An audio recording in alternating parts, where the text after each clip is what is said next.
Good morning class. আশা করি তোমরা সকলে খুব ভালো আছো।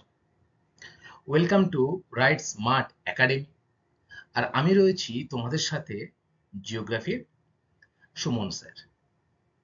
স্টুডেন্ট, গত ক্লাসে আমরা কিন্তু তোমাদের বইতে যে একাদশ অধ্যায় রয়েছে বা 11তম যে অধ্যায়টা রয়েছে কি না ওশিয়ানিয়া, সেখান থেকে কিন্তু পড়াশোনা আমরা শুরু করেছিলাম, তাই তো?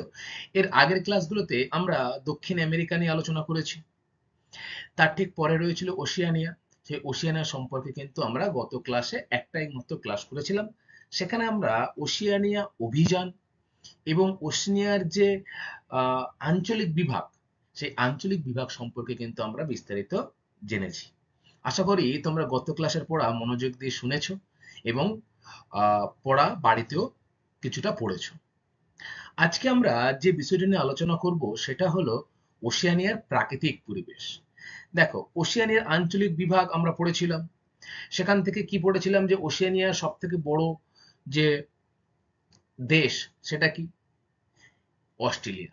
আমরা আজকে অস্ট্রেলিয়ার ভূপ্রাকৃতিক বৈচিত্র্য পড়ব এবং সাথে সাথে আরো একটা ওশিয়ানিয়ার যে বিখ্যাত দেশ রয়েছে নিউজিল্যান্ড, সেই নিউজিল্যান্ডেরও কিন্তু আমরা ভূপ্রাকৃতিক বিষয় সম্পর্কে বিস্তারিত জানব।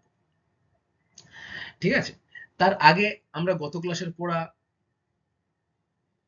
তোমরা মনোযোগ দিয়ে শুনেছিলে। গত ক্লাসের পড়া দেখি কার কেমন পড়া মনে আছে। কয়েকটা প্রশ্ন উত্তরের মাধ্যমে কিন্তু আমি জানার চেষ্টা করব, তোমরা উত্তর দেওয়ার চেষ্টা করবে। আচ্ছা, বলতো, পৃথিবীর আয়তনে ক্ষুদ্রতম যে মহাদেশ, সেই মহাদেশের নাম কি? ওশিয়ানিয়া মহাদেশ। তাহলে এর আগে তোমরা কি পড়েছিলে? দক্ষিণ আমেরিকা। দক্ষিণ আমেরিকা আয়তনে কততম? চতুর্থতম, তাই তো? Very good. এবং পৃথিবীর যে 7টা মহাদেশ রয়েছে এর মধ্যে সব থেকে বড় মহাদেশ কোনটি বলতো? এশিয়া মহাদেশ। Very good. তুমি কোন মহাদেশে বসবাস করছো? এশিয়া মহাদেশে কিন্তু তুমি বসবাস করছো, তাই তো? আচ্ছা, আমরা কিন্তু এক নজরে ওশিয়ানিয়া মহাদেশ সম্পর্কে বিস্তারিত জেনেছিলাম, তাই তো? বলতো কতগুলি দ্বীপ নিয়ে এই ওশিয়ানিয়া মহাদেশ তৈরি হয়েছে? বাহ, খুব ভালো বলেছো যে প্রায় 10,000-এরও বেশি দ্বীপগুলোকে নিয়ে কিন্তু এই ওশেনিয়া মহাদেশ গঠিত হয়েছে। দেখো, ওশেনিয়া মহাদেশ অসংখ্য দ্বীপ নিয়ে গঠিত হয়েছে। তার মানে কি? দ্বীপ অঞ্চল কাকে বলবে? চারিদিকে জল থাকবে, মাঝখানে স্থলভাগ থাকবে। এই পুরো মহাদেশটার চারিপাশে কিন্তু প্রশান্ত মহাসাগর, আটলান্টিক সাগর এগুলো কিন্তু রয়েছে। হুম, অর্থাৎ এই মহাদেশটির চারিদিকে কিন্তু সমুদ্র বা মহাসাগর দিয়ে ঘেরা। বুঝতে পেরেছো? আচ্ছা, এবারে এই যে ওশেনিয়া মহাদেশ, এই ওশেনিয়া মহাদেশের কিন্তু জনসংখ্যা খুবই কম। আমাদের পশ্চিমবঙ্গের থেকে কিন্তু অনেকটাই কম, প্রায় 3 গুণ কম কিন্তু এই ওশেনিয়ার জনসংখ্যা। বর্তমানে ওশেনিয়ার জনসংখ্যা কত? বাহ, খুব ভালো বলেছো, প্রায় 3.5 কোটি মানুষ কিন্তু এই ওশেনিয়া মহাদেশে বাস করে। এর মধ্যে অনেকগুলি দেশ রয়েছে যেমন অস্ট্রেলিয়া, নিউজিল্যান্ড, এগুলোতে একটু জনসংখ্যা বেশি। আর যে দেশগুলো রয়েছে সেগুলোতে কিন্তু ছোট ছোট যে দ্বীপ রয়েছে, ফলে সেখানে জনসংখ্যা কিন্তু অনেকটাই কম। আমাদের পশ্চিমবঙ্গ জনসংখ্যা প্রায় 10 কোটি, তাই তো? তাহলে ভাবো একটা মহাদেশের যে জনসংখ্যা সেটা কতটাই কম। মাত্র 3.5 কোটি মানুষ কিন্তু এখানে বসবাস করে। এই ওশেনিয়া মহাদেশে বিচিত্র সব প্রাণী এই মহাদেশে বসবাস করে। এই যে প্রাণীগুলো এগুলো কিন্তু অন্যান্য মহাদেশে আর তেমন ভাবে দেখা যায় না। উদাহরণ বলো তো তোমরা, দেখি কেমন মনে আছে তোমাদের, কোন কোন প্রাণী বসবাস করে এখানে? ক্যাঙ্গারু। Very good. যেমন ধরো অস্ট্রেলিয়ার জাতীয় পশু কিন্তু এই ক্যাঙ্গারু। কেবলমাত্র এই ওশিয়ানিয়া মহাদেশেই কিন্তু এই ক্যাঙ্গারু লক্ষ্য করা যায়। এছাড়া হংসচঞ্চু, এছাড়া রয়েছে কোয়ালা, যেটাকে আমরা ছোট ভাল্লুক বলি। এমু পাখি, যে পাখি কিন্তু উড়তে পারে না, সেই পাখিকে কি বলা হয়? এমু পাখি। এছাড়া আরো একটি বিখ্যাত পাখি রয়েছে কিউই পাখি। সেই কিউই পাখি কিন্তু কেবলমাত্র এই ওশিয়ানিয়া মহাদেশেই লক্ষ্য করা যায়। এই কিউই পাখির বৈশিষ্ট্য কি বলতো? এর না কোনো ডানা নেই, পাখিটার কোনো ডানা নেই। তোমরা অনেকেই ইউক্যালিপটাস গাছ দেখেছো, দেখেছো গ্রামের দিকে হয় কিন্তু এই গাছটা। সেই গাছটার জন্ম কিন্তু হয়েছে কোথায়? না এই ওশিয়ানিয়া মহাদেশে। এছাড়া জারি, কারি পাতা যে গাছ, এমনি চিরহরিৎ যে গাছগুলি কেবল এই মহাদেশে আমরা লক্ষ্য করতে পারি। দেখো, এই ওশিয়ানিয়া মহাদেশের কিন্তু মূল যে ইনকাম বা সোর্স এখানকার দেশগুলি, সেটা কি বলতো? বাহ! খুব ভালো বলেছো, যে পর্যটন। অর্থাৎ পর্যটন শিল্পের উপরে কিন্তু এই ওশিয়ানিয়া মহাদেশটা তাদের অর্থনৈতিক বিস্তার বা ব্যাপ্তি লাভ করে থাকে। অসংখ্য দেশ বিদেশের বা অন্যান্য মহাদেশের মানুষ কিন্তু এখানে প্রাকৃতিক সৌন্দর্য আহ আশায় এখানে ভ্রমণের উদ্দেশ্যে আসে। প্রতি বছর প্রায় 1,20,00,000 মানুষ কিন্তু এই ওশেনিয়া মহাদেশে ভ্রমণের জন্য আসে। আর এই মহাদেশটা মূলত কোন গোলার্ধে রয়েছে বলতো পৃথিবীর? Very good. দক্ষিণ গোলার্ধে এই মহাদেশটা অবস্থান করার জন্য এখানে কিন্তু জুন জুলাই মাসে কি হয় বলতো? শীত পড়ে। এবং আহ, ডিসেম্বর জানুয়ারি মাসে কিন্তু আবার গ্রীষ্মকাল। অর্থাৎ আমরা যেখানে বসবাস করি মৌসুমী জলবায়ু অঞ্চলের দেশে ভারতবর্ষে, সেখানে জলবায়ু কেমন? সেখানে কিন্তু জুন জুলাই আগস্ট এগুলো কি পড়ে? গরমকাল পর থাকে না? দেখো, সেই একই সময়ে আহ ওশেনিয়া মহাদেশের দেশগুলোতে কিন্তু কি হয় না শীতকাল। আবার আমাদের এখানে যখন শীতকাল পড়ে জানুয়ারি ফেব্রুয়ারি বা ডিসেম্বর, এই স্থানগুলোকে বা এই সময়গুলো কিন্তু তখন এই ওশেনিয়া মহাদেশে কোন সময় চলে? না তখন চলে কিন্তু গ্রীষ্মকাল। তাহলে পুরো একটা উল্টো বা বিপরীত অবস্থা আমরা কিন্তু লক্ষ্য করতে পারি জলবায়ুগত দিক দিয়ে। না মৌসুমী জলবায়ুর সাথে যে ওশেনিয়ার যে জলবায়ু, তার একটা পার্থক্য রয়েছে। আচ্ছা, এরপরে আমরা জেনেছিলাম এক নজরে ওশেনিয়া। সেখানে আমরা কি জেনেছিলাম? জেনেছিলাম ওশেনিয়ার বৃহত্তম বা প্রধান নদীর নাম কি? তোমাদের নিশ্চয়ই মনে আছে সেই নদীর নাম কি বলতো? ওশেনিয়ার প্রধান নদীর নাম? Very good. ওশেনিয়ার প্রধান নদীটির নাম হলো কিন্তু মারাডার্লিং নদী। দেখো, এই মারাডার্লিং নদী কিন্তু অস্ট্রেলিয়াতে অবস্থিত, অস্ট্রেলিয়া দেশে। মারে এবং তার উপনদী কিন্তু হলো ডার্লিং, এই দুটো নদী একসাথে মিলিত হয়েছে। ঠিক আছে। আচ্ছা, এরপরে আজকে আমরা কি পড়বো? ওশেনিয়ার প্রাকৃতিক পরিবেশ, অর্থাৎ অস্ট্রেলিয়ার ভূপ্রকৃতি সম্পর্কে। দেখো স্টুডেন্ট, দেখো রয়েছে আজকের যে বিষয়টা ওশেনিয়ার প্রাকৃতিক পরিবেশ, ভূপ্রাকৃতিক বৈচিত্র্য। আচ্ছা, প্রাকৃতিক পরিবেশের মধ্যে আমরা অস্ট্রেলিয়ার ভূপ্রকৃতি পড়বো এবং নিউজিল্যান্ডের ভূপ্রকৃতি পড়বো। তোমরা আমাকে বলতে পারবে যে এই ওশেনিয়া মহাদেশের সর্বোচ্চ শৃঙ্গের নাম কি? বলতো। Very good. পাপুয়া নিউগিনির মাউন্ট উইল হেলাম হলো কিন্তু ওশেনিয়া মহাদেশের সর্বোচ্চ শৃঙ্গ। দেখো, এই ওশেনিয়া মহাদেশে ছোট বড় অসংখ্য দ্বীপ নিয়ে কিন্তু গঠিত। আমরা আগেই বলেছি যে প্রায় 10,000-এরও বেশি দ্বীপ নিয়ে পৃথিবীর ক্ষুদ্রতম যে মহাদেশ ওশেনিয়া, সেটা কিন্তু গঠিত হয়েছে। তাই তো? এখানকার প্রধান ভূখণ্ডগুলোর ভূপ্রকৃতি হলো অস্ট্রেলিয়ার ভূপ্রকৃতি, আর কি হবে না নিউজিল্যান্ডের ভূপ্রকৃতি, আর আছে না আমরা ভাগগুলো আঞ্চলিক বিভাগ পড়েছিলাম না, পলিনেশিয়া, মাইক্রোনেশিয়া, মেলেনেশিয়া, এই যে তিনটির একসাথে একটি ভূপ্রকৃতি তোমাদের বইতে ভাগ করে দেওয়া আছে। প্রথমে আমরা পড়বো যে অস্ট্রেলিয়ার ভূপ্রকৃতি সম্পর্কে। দেখো ডান দিকে এটা অস্ট্রেলিয়ার ছবি রয়েছে, অস্ট্রেলিয়ার ভূপ্রকৃতির একটি চিত্র রয়েছে। ভূপ্রাকৃতিক বৈশিষ্ট্য অনুসারে অস্ট্রেলিয়ার যে 4টি অঞ্চলে ভাগ করা যায় সেগুলি কি কি? 1 নম্বর দেখো, পূর্বের উচ্চভূমি। তাহলে অস্ট্রেলিয়া মহাদেশের পূর্ব দিক কোথায়? এখানে এই দিকটা পূর্ব দিক, তাই তো? তাহলে এই পূর্ব দিকের এই অংশটাকে কিন্তু বলা হচ্ছে অস্ট্রেলিয়ার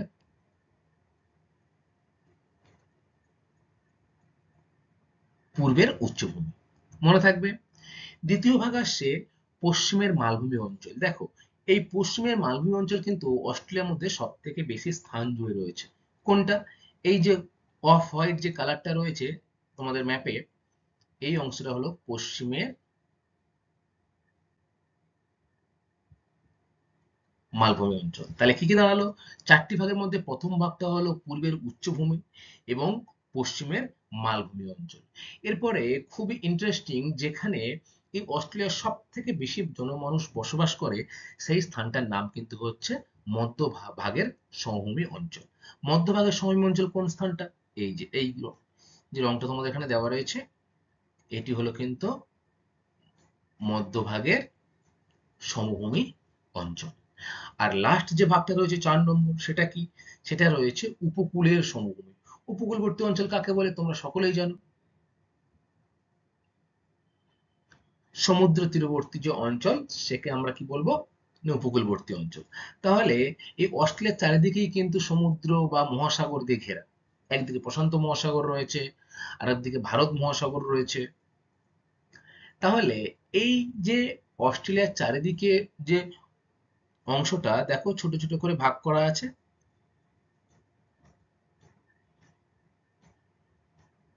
এই যে ছোট ছোট অংশগুলো ভাগ করা রয়েছে সেটা হলো অস্ট্রেলিয়ার উপকূলের সমভূমি অঞ্চল। আমরা প্রতিটা ভাগ সম্পর্কে পড়ব। পূর্বের উচ্চভূমিতে কোন কোন পর্বত রয়েছে, মালভূমিতে কোন কোন বিখ্যাত মালভূমি রয়েছে, সেগুলো সম্পর্কে জানবো। প্রথমে আমরা দেখব 1 নম্বর, পূর্বের উচ্চভূমি। ভালো করে দেখো,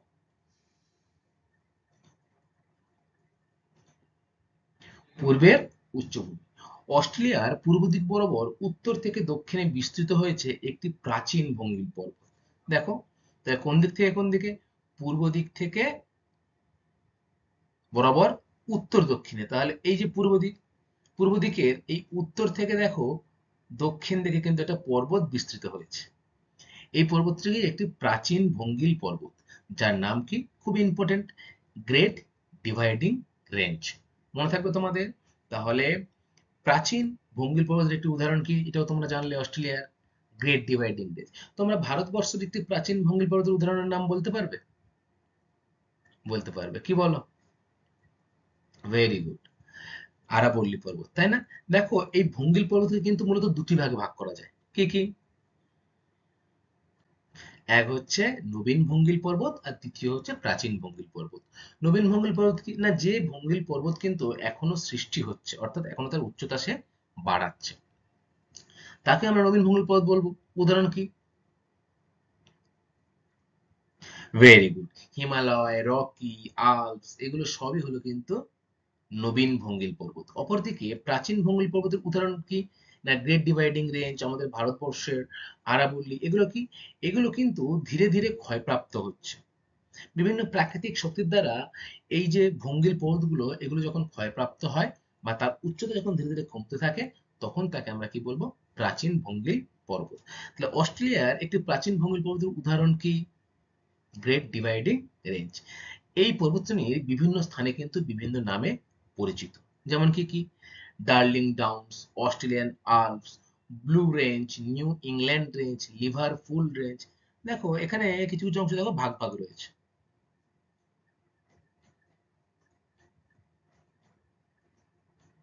তাহলে এই যে ভাগগুলোর কিন্তু আবার বিভিন্ন স্থানে বিভিন্ন নাম। কি সেই নামগুলো তোমরা জানলে? যে অস্ট্রেলিয়ান আল্পস বলা হয় ব্লু রেঞ্জ বা new England range, Liverpool range. New England রেঞ্জের মাউন্ট কোসিয়াসকো অস্ট্রেলিয়ার সর্বোচ্চ শৃঙ্গ। ভেরি ভেরি ইম্পর্টেন্ট, তোমরা খুব ভালো করে মনে রাখবে। নিউ ইংল্যান্ড রেঞ্জের, দেখো কোথায় নিউ ইংল্যান্ড রয়েছে? এই যে নিউ ইংল্যান্ড, এইখানে সব থেকে উঁচু স্থান রয়েছে, অস্ট্রেলিয়ার উচ্চতম শৃঙ্গ রয়েছে, সেটার নাম কি? না, কোসিয়াসকো। নিউ ইংল্যান্ড রেঞ্জের মাউন্ট কোসিয়াসকো হলো অস্ট্রেলিয়ার সর্বোচ্চ শৃঙ্গ। দেখো এই যে তোমরা ছবি দেখছো, এটা কিন্তু হলো মাউন্ট কোসিয়াসকোর উদাহরণ, যেখানে বরফ পড়েছে দেখো কত।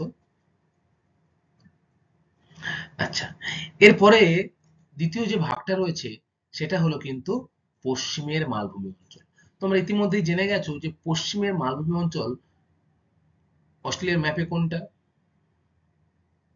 দেখো এই অংশটা কিন্তু হলো পশ্চিমের মালভূমি অঞ্চল।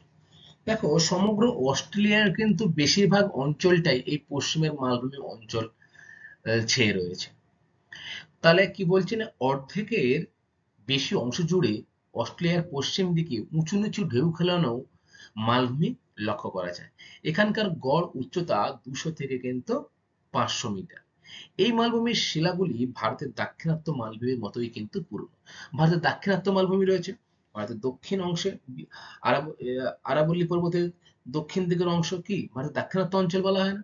সেই দাক্ষিণ অঞ্চলে যেমন মালভূমি রয়েছে যার উচ্চতা 200 থেকে 500 মিটার, ঠিক তেমনি অস্ট্রেলিয়াতেও কিন্তু এরকম মালভূমি লক্ষ্য করা যায় যার গড় উচ্চতা কিন্তু 200 থেকে 500 মিটার। এই মালভূমি কিন্তু ঢেউ খেলানো থাকে, মনে থাকবে, এবং এটি একটি প্রাচীন মালভূমির উদাহরণ। পূর্ব ও পশ্চিমে কয়েকটি ছোট ছোট পাহাড় দেখা যায়, তার মাঝখানে রয়েছে মরুভূমি অঞ্চল। এই মরুভূমির বিভিন্ন জায়গায় কিন্তু আবার বিভিন্ন নাম।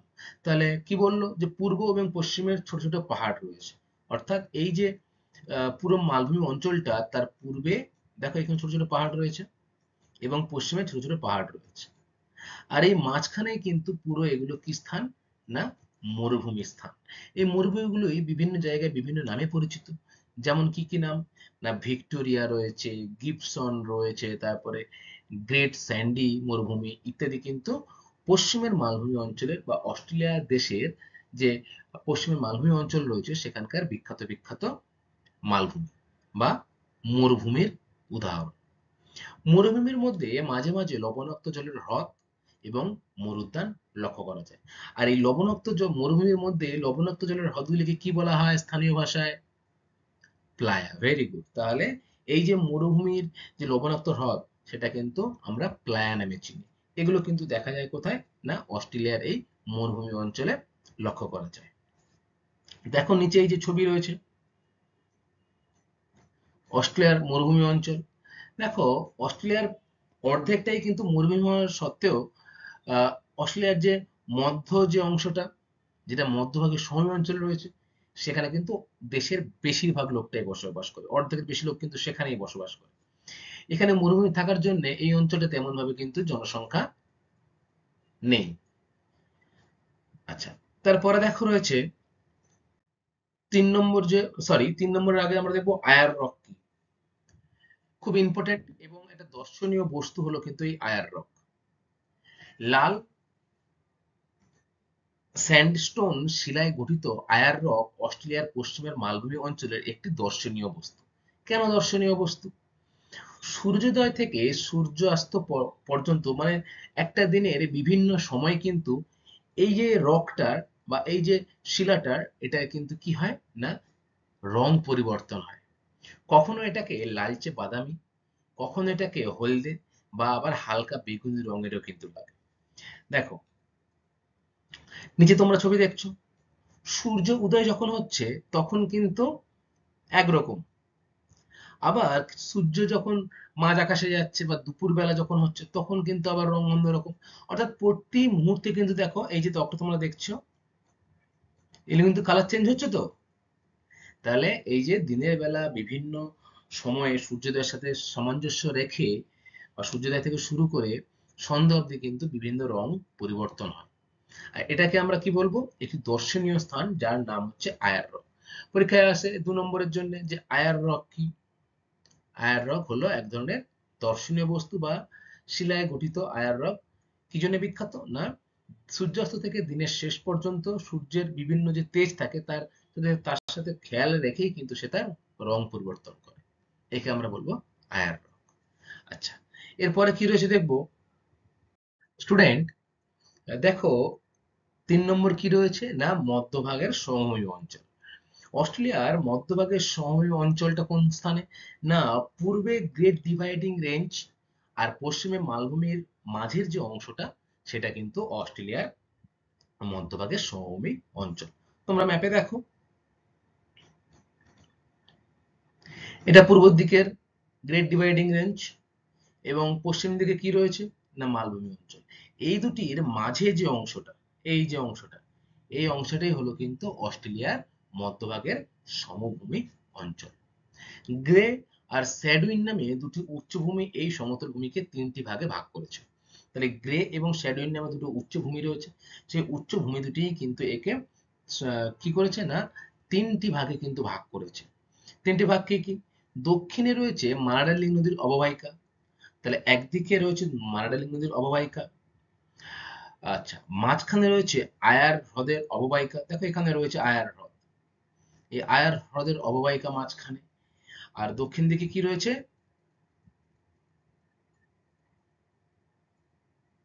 এই দেখো মারে আর ডার্লিং, এই দুটো নদীর অববাহিকা। তাহলে ১ নম্বর হচ্ছে দক্ষিণে মারাডালিং নদীর অববাহিকা, ২ নম্বর হচ্ছে আয়ার যে হ্রদ সেই আয়ার হ্রদের অববাহিকা, আর উত্তরে রয়েছে কিন্তু বিখ্যাত একটি নিম্ন সমভূমি যার নাম হচ্ছে কার্পেন্টেরিয়া। কার্পেন্টেরিয়া হচ্ছে কি এই অংশটা, উত্তরে এই যে অংশটা দেখো, এই অংশটা হলো কি কার্পেন্টেরিয়া নিম্ন সমভূমি অঞ্চল। আর এই কার্পেন্টেরিয়া নিম্ন সমভূমি অঞ্চলে শিলাস্তরের আকৃতি এমনই যে কূপ খুললে মাটির নিচ থেকে কিন্তু জল পাম্পের সাহায্যেই বেরিয়ে আসে। এই ধরনের কূপকে আমরা কি বলবো? আর্টেজিও কূপ। আর্টেজিও কূপ তাহলে কাকে বলে? না, অস্ট্রেলিয়ার কার্পেন্টেরিয়া সমভূমি অঞ্চলে শিলাস্তরের আকৃতি এমনই যে কূপ খনন করলে অর্থাৎ গর্ত খুললে মাটিতে উম, পাম্পের সাহায্য ছাড়াই কিন্তু জল একা একা উপর দিকে বেরিয়ে আসে। এই ধরনের কূপকে কি বলা হয়? আর্টেজিও কূপ। তোমরা ডান দিকে ছবি দেখলেই বুঝতে পারবে। দেখো, এরকম একটা নিম্ন সমভূমি অঞ্চল রয়েছে যার নাম হচ্ছে কি না কার্পেন্টেরিয়া সমভূমি অঞ্চল। এখানে যদি আমি গর্ত খুলি মাটিতে তাহলে দেখবে যে ভূগর্ভস্থ জল থাকার জন্য জলটা কিন্তু পাম্পের সাহায্য ছাড়াই একা একা উপর দিকে উঠে যাচ্ছে। একেই আমরা কি বলবো, বা এই ধরনের কূপকে আমরা কি বলবো? না আর্টেজিও কূপ।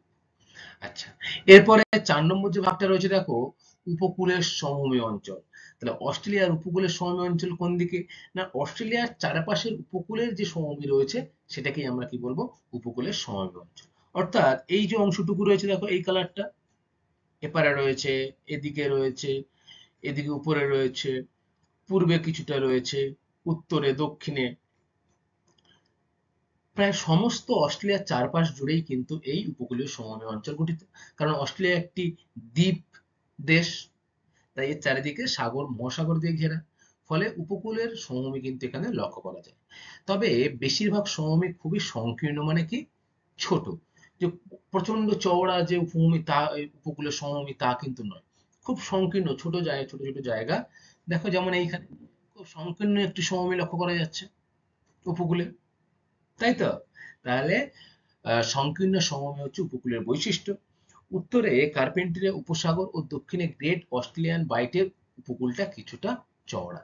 তাহলে উত্তরে কার্পেন্টেরিয়া সমভূমির উপরটা কোনটা? দেখো এই অংশটা, এই অংশগুলো হলো কি না উত্তরের উপসাগরের কাছাকাছি উপকূলের যে সমভূমি সেটা কিন্তু সংকীর্ণ নয়, একটু চওড়া। আর কোনটা? না, দক্ষিণে রয়েছে গ্রেট ব্যারিয়ার রিফ। দেখো এই যে এই অংশটা নিচে লেখা আছে তো গ্রেট ব্যারিয়ার রিফ, এই গ্রেট ব্যারিয়ার রিফের এই অংশটায় কিন্তু কিছুটা চওড়া সমভূমি লক্ষ্য করা যায়। আর উত্তর পূর্ব উপকূল বরাবর সমুদ্রের মধ্যে সমান্তরাল অবস্থায় অবস্থান করছে পৃথিবীর বৃহত্তম প্রবাল প্রাচীর গ্রেট ব্যারিয়ার রিফ। তাহলে কোথায়? না উত্তর এবং পূর্ব উপকূল বরাবর। উত্তর দিক কোনটা? এইটা। আর পূর্ব দিক কোনটা? এইটা। এই সমভূমি বরাবর কিন্তু অবস্থান করছে কে? না গ্রেট ব্যারিয়ার রিফ। পৃথিবীর বৃহত্তম প্রবাল প্রাচীরের নাম কি তাহলে? Great Barrier Reef. এই গ্রেট ব্যারিয়ার রিফ কি সেটা আমরা একটু জানবো। দেখো পরের পেজে, গ্রেট ব্যারিয়ার রিফ অস্ট্রেলিয়ার পূর্ব উপকূলের একটি আকর্ষণীয় বৈশিষ্ট্য কিন্তু হলো এই গ্রেট ব্যারিয়ার রিফ। অস্ট্রেলিয়ার উত্তর পূর্ব উপকূল থেকে ৮০ থেকে ২৫০ কিলোমিটার দূরত্বে প্রবাল কিট জমে সমুদ্রের মধ্যে আশ্চর্য কিন্তু এক প্রবাল প্রাচীর সৃষ্টি হয়েছে। এই প্রবাল প্রাচীর উপকূলের সমান্তরালে ২০০০ কিলোমিটার পর্যন্ত প্রসারিত হয়েছে। জাহাজ চলাচলে বাধার সৃষ্টি করে বলে এই প্রাচীরের নাম দেওয়া হয়েছে গ্রেট ব্যারিয়ার রিফ। দেখো এরকম সমুদ্রের মধ্যে কিন্তু এরকম কি তৈরি হয়েছে না একটা প্রাচীর তৈরি হয়েছে প্রায় ২০০০ কিলোমিটার জুড়ে। কোথায়? না অস্ট্রেলিয়ার উত্তর পূর্ব উপকূল থেকে প্রায় ৮০ কিলোমিটার বা ২৫০ কিলোমিটার দূরত্বের মধ্যে প্রায় ২০০০ কিলোমিটার দূরত্ব কিন্তু লক্ষ্য করা যায় এই গ্রেট ব্যারিয়ার রিফে। কি না এটা একটা প্রবাল প্রাচীর, এক ধরনের কীট হয়, সামুদ্রিক কীট। সেই সামুদ্রিক কীটগুলো মরে যাওয়ার পর জমে জমে জমে জমে জমে জমে বহু বছর লক্ষ লক্ষ বছর ধরে জমে এরকম প্রবাল কীটের যে প্রাচীর, সেই প্রাচীর কিন্তু সৃষ্টি করেছে। জাহাজ চলাচলে বাধাপ্রাপ্ত হয় এই স্থানগুলি। ফলে তার নাম অনুসারে কিন্তু বেরিয়ার মানে কি বাধার সৃষ্টি হয়। এই নামকরণ কি করা হয়েছে? Great Barrier Reef. তাহলে পরীক্ষায় খুব প্রশ্ন আসে যে পৃথিবীর বৃহত্তম প্রবাল প্রাচীরের নাম কি? Great Barrier Reef. Very good. এবং এটি কোন দেশের অন্তর্গত? তখন তুমি কি বলবে? এটি ওশেনিয়া মহাদেশের অস্ট্রেলিয়া দেশের মধ্যে অন্তর্গত গ্রেট ব্যারিয়ার রিফ। মনে থাকবে তোমাদের? আচ্ছা, আমাদের দেশে কোথায় কোথায় প্রবাল প্রাচীর লক্ষ্য করা যায় জানো? তোমরা লাক্ষাদ্বীপ নাম শুনেছো? সেই লাক্ষাদ্বীপেও কিন্তু আমাদের দেশে প্রবাল প্রাচীর লক্ষ্য করা যায়। সেখানেও কিন্তু এরকম সামুদ্রিক কীটগুলো মরে জমা হতে হতে একটা কি হয়েছে না, সম্পূর্ণ দ্বীপের সৃষ্টি হয়েছে। আন্দামান নিকোবর দ্বীপপুঞ্জের থেকে কাছাকাছি কাছাকাছি স্থানে এইরকম প্রবাল প্রাচীর লক্ষ্য করা যায়। এছাড়া লাক্ষাদ্বীপ কিন্তু সম্পূর্ণ একটি প্রবাল প্রাচীরের দ্বীপ। আচ্ছা, এরপরে দেখো রয়েছে নিউজিল্যান্ডের ভূপ্রকৃতি। উত্তর দক্ষিণ নামে দুটি বড় দ্বীপ আর স্টুয়ার্ট চ্যাথাম কয়েকটি ছোট দ্বীপ নিয়ে গড়ে উঠেছে কিন্তু নিউজিল্যান্ড। দেখো, নিউজিল্যান্ডে কিন্তু দুটো ভাগ রয়েছে। তোমরা ছবিতে দেখো, এই যে নিউজিল্যান্ডের ভূপ্রকৃতি, সেখানে পর্বত, মালভূমি, সমভূমি সবই অবস্থান করছে। তবে সম্পূর্ণ দুটো কিন্তু ভাগ এখানে লক্ষ্য করা যায়। এই ভাগটা করেছে কে বলতো? না, কুক প্রণালী নামে একটা প্রণালী রয়েছে, যেটাকে নিউজিল্যান্ডের উত্তর এবং দক্ষিণে ভাগ করা যায়। দেখো, এটা কি উত্তর দিক, আর এটা কি দক্ষিণ দিক, তাই তো? আচ্ছা, তাহলে কোন কোন স্থান নিয়ে হয়েছে? না, স্টুয়ার্ট দ্বীপ বা চ্যাথাম কয়েকটি ছোট ছোট দ্বীপ নিয়ে কিন্তু নিউজিল্যান্ড গঠিত হয়েছে। দেখো, এই যে এখানকার বেশিরভাগ ভূমি কিন্তু পর্বতময়। তো নিউজিল্যান্ডের দেখো নিচের দিকে ছবি রয়েছে, বেশিরভাগ ভূমি কিন্তু পর্বতময়। অনেকগুলো আগ্নেয়গিরি কিন্তু এইখানে লক্ষ্য করা যায়। অর্থাৎ আগ্নেয়গিরি, তোমরা সকলেই জানো আগ্নেয়গিরি কি, যেখান থেকে ম্যাগমা বাইরে বেরিয়ে এসে লাভা রূপে ছড়িয়ে পড়ে, সেটাকে আমরা আগ্নেয়গিরি বলি। তাহলে সেই আগ্নেয়গিরি কিন্তু এখানে প্রচুর লক্ষ্য করা যায়। দক্ষিণ দ্বীপে দক্ষিণ আল্পস প্রধান পর্বতশ্রেণী। তাহলে দক্ষিণ দিকে কি হলো না, আল্পস। এই যে এই যে পুরোটা রয়েছে না, এই পুরোটা হলো কিন্তু একটা পর্বতশ্রেণী। সেই পর্বতশ্রেণীর নাম কি? আল্পস। সেই আল্পস এর মাউন্ট কুক হলো নিউজিল্যান্ডের সর্বোচ্চ শৃঙ্গ। তাহলে নিউজিল্যান্ডের সবথেকে উঁচু স্থানের নাম কি? দেখো, এই যে রয়েছে মাউন্ট কুক। অস্ট্রেলিয়ার সর্বোচ্চ শৃঙ্গের নাম কি ছিল বলতো? Mount Kosciuszko. ঠিক তেমনি নিউজিল্যান্ডের সর্বোচ্চ শৃঙ্গের নাম কিন্তু হলো কি না, আল্পসের প্রধান যে উচ্চতম শৃঙ্গ মাউন্ট কুক। এই দ্বীপের পূর্ব উপকূল বরাবর গড়ে উঠেছে বিখ্যাত ক্যান্টারবেরি সমভূমি। এই যে দ্বীপ রয়েছে তার পূর্ব দিকে কিন্তু রয়েছে ক্যান্টারবেরি সমভূমি। এই যে দেখো, চারিদিকে এরকম পাহাড় পর্বত রয়েছে, মাঝখানে কিন্তু এরকম সমভূমি রয়েছে। তাহলে বিখ্যাত সমভূমি ক্যান্টারবেরি কোন দেশে অবস্থিত? Very good.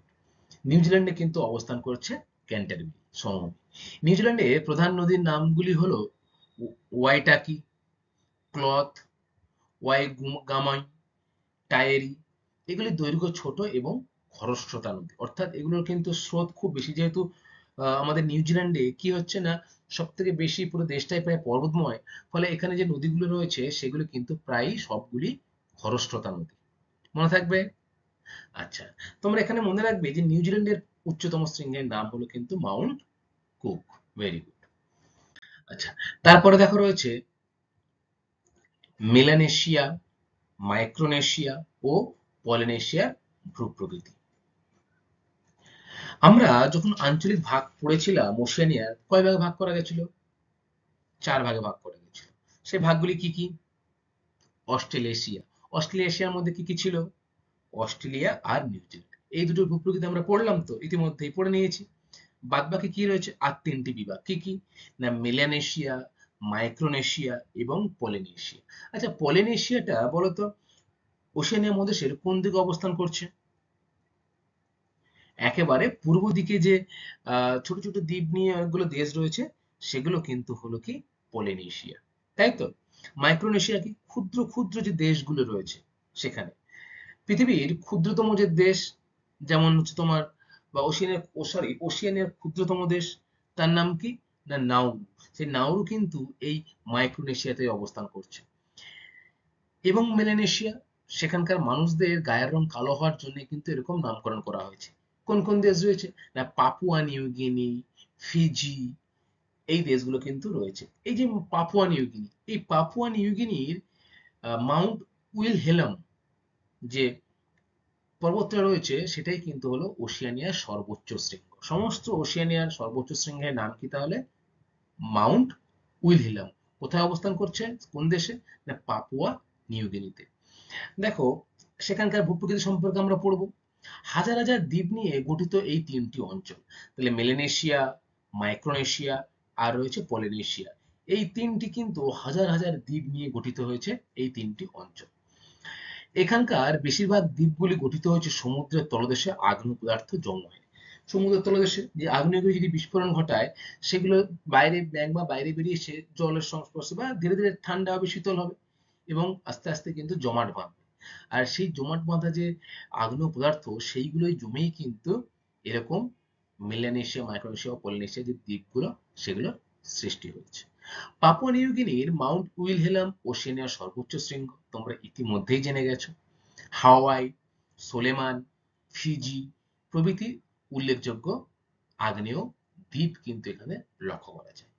হাওয়াই দ্বীপের মৌলনোয়া আগ্নেয়গিরি অবস্থিত। তোমরা পড়েছিলে না মৌলনোয়া একটা আগ্নেয়গিরির উদাহরণ? সেটা কোথায় রয়েছে? না রয়েছে হাওয়াই দ্বীপে, তাই তো?